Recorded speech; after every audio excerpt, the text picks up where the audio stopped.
Avez-vous déjà réfléchi à la destination du voyage de vos rêves? Moi, j'y ai déjà pensé. Et pour être bien maintenant, je vous propose de plonger au plus profond de moi-même. Bienvenue dans le podcast Tendre une main pour soi.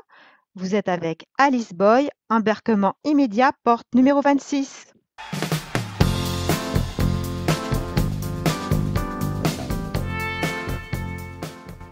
Et toi, tu fais quoi dans la vie? Voilà bien souvent la première question que l'on pose lors d'une première rencontre, comme si nous nous définissions par ce que nous faisons et non par qui nous sommes. Cette question n'est pourtant pas très pertinente puisque pour beaucoup d'entre nous, le travail n'est pas nécessairement source d'épanouissement. Tous les jours, on utilise le mot travail. Le matin, on repense à un rêve qui nous travaille, on travaille sur nos émotions chez le psy. Bien sûr, on va tous les jours au travail pour pouvoir payer son loyer, mais parfois, quand on est au travail et qu'on passe des heures dans de longues réunions inutiles, on a le sentiment qu'on n'a pas eu le temps de vraiment travailler. Alors de quoi est-ce qu'on parle? Tout le monde comprend le mot travail, mais on est bien embêté dès lors qu'on nous demande de le définir. Le travail est une construction sociale qui a émergé à partir du XIe siècle et qui est valorisée moralement et socialement depuis le début du capitalisme. Nous sommes nombreux à nous interroger sur le sens de notre travail et son utilité. À l'école, il faut travailler. Après ses études, il faut travailler. Et si on est au chômage, il ne faudrait pas que ça dure trop longtemps. Il existe 88 synonymes pour désigner le travail. Accouchement, corvée, métier, emploi, entreprise, fonctionnement, gagne-pain, huile de coude, labeur, tâche, ouvrage, production. Après la guerre et jusqu'aux années 90, un consensus social a admis que le travail pouvait se définir comme faire quelque chose qui demande de la peine, qui produit des choses utiles à notre subsistance dans le cadre d'un emploi dont on peut vivre. Bref, une conception construite autour d'une alliance mêlant effort, production utile et gagne-pain. Récemment, de jeunes diplômés d'une école d'ingénieurs AgroParisTech ont dénoncé les débouchés qui leur avaient été proposés tout au long de leur cursus, à savoir trafiquer en laboratoire des plantes pour le compte de multinationales et ainsi leur permettre de renforcer leur asservissement sur les agriculteurs, ou encore compter des grenouilles ou des papillons afin de les faire disparaître légalement.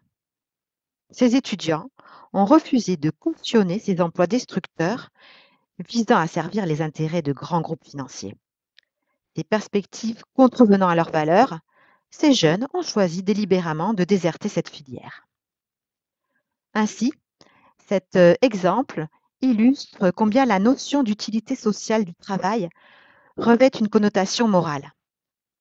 En effet, l'idée de nuire à la subsistance en effectuant des tâches qui participent à la destruction écologique questionne la notion même de travail. Autrement dit, est-ce qu'on travaille quand on détruit nos possibilités de subsister sur la Terre?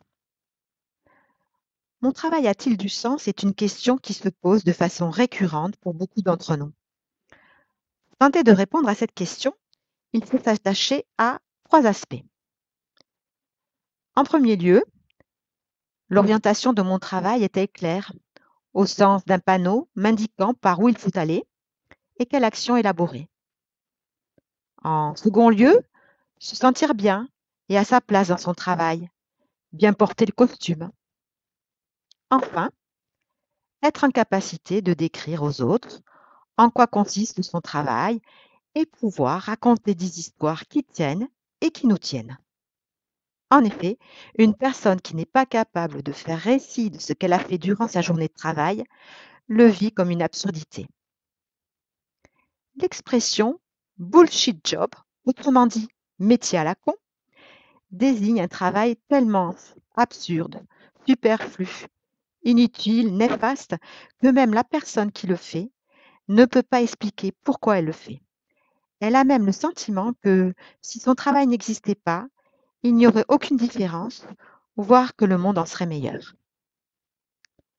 Selon l'anthropologue David Graeber, ces métiers à la con représenteraient 40% des emplois exercés dans nos sociétés. Une enquête a établi que cette notion de bullshit job, de métier à la con, renvoyait à des métiers de cadre d'entreprise qui, très éloignés des lieux de production, de fabrication, sont payés pour penser en termes d'optimisation, de réduction des coûts et d'accroissement de parts de marché. Il n'y a pas que dans les services marketing, les services ressources humaines, contrôle de gestion, relations publiques qu'on trouve ce sentiment d'absurdité. Le phénomène est répandu dans des secteurs inattendus, comme les services publics. Un nouveau management s'est diffusé dans la fonction publique et encadre de manière assez ferme l'activité des instituteurs, des professeurs de collège, des policiers et bien entendu des agents hospitaliers.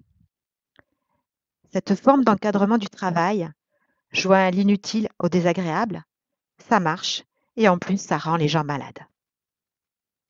Paradoxalement, les femmes et les hommes qui vont vers le service public y vont précisément pour se sentir utiles.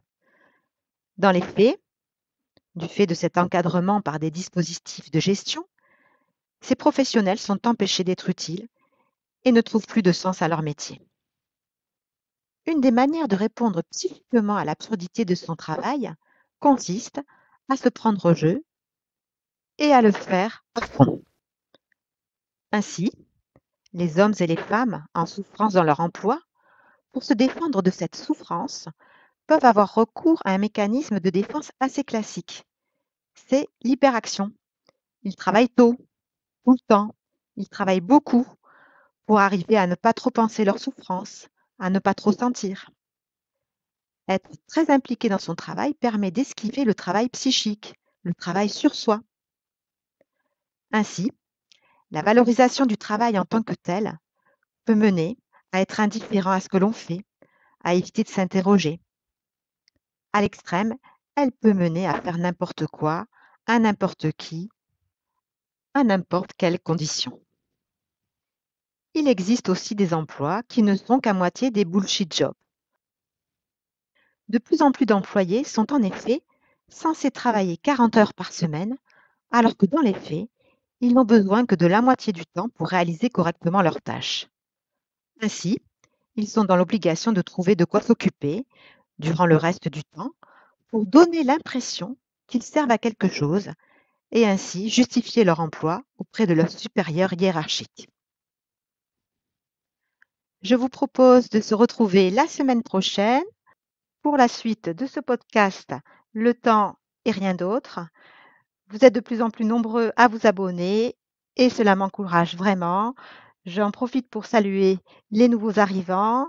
Pensez à partager, liker et faire voyager mon podcast.